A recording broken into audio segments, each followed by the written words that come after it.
Here's our audience.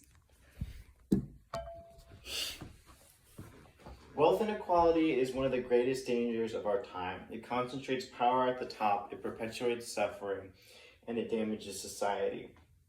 According to MarketWatch, wealth inequality is at its greatest point in the last 50 years. Currently, the top 10% of American households own 70% of the wealth, and that's up from 60% in 1989. According to the Census Department, our GI&I index is 0.485. That's the index that measures inequality. That puts us at 108th in the world in inequality. And the average CEO in America makes 380 times that of their average employee.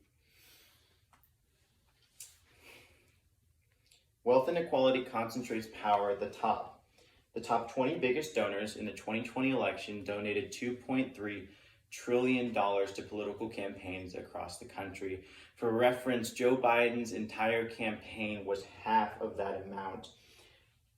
A select few Americans have the ability to influence our politics to a massive degree.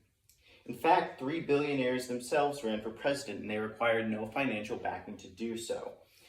The richest Americans can and will insert themselves into politics whenever they want to. They have the money to do so.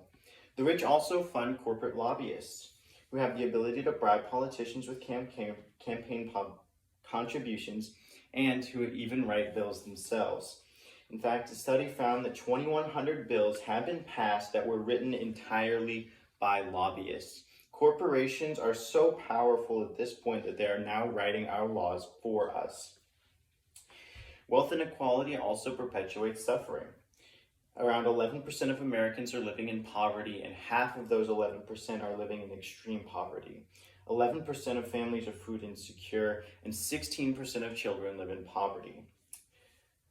A Columbia University study found that 900,000 deaths in the year 2000 were attributable to poverty.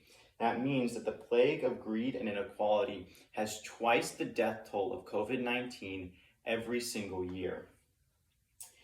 Wealth inequality also damages society. It seeps into every aspect of our culture. A culture of inequality and greed drives people to view success through financial terms, not through the lens of a person being a benefit to society or having a healthy relationship.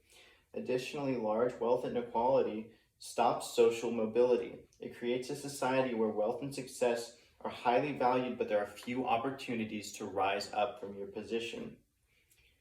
To conclude, wealth inequality allows the rich to dominate our politics, creates immeasurable suffering, and corrupts our social fabric.